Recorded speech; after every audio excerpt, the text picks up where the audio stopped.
Константин Бадокин, выпускник Сыктывкарского государственного университета имени 50-летия СССР, год выпуска 1980.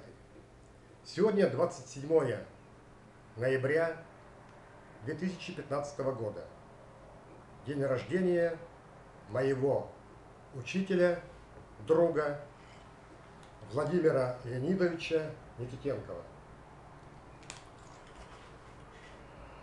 В этот день я обращаюсь к выпускникам Сыктывкарского государственного университета имени 50-летия СССР, к преподавателям и всем неравнодушным жителям Республики Коми и бывшего Советского Союза с такой просьбой: вернуть нашему дорогому университету имя 50-летия СССР, или в лучшем случае назвать имени Валентины Александровны Витязевой. Благодарю вас.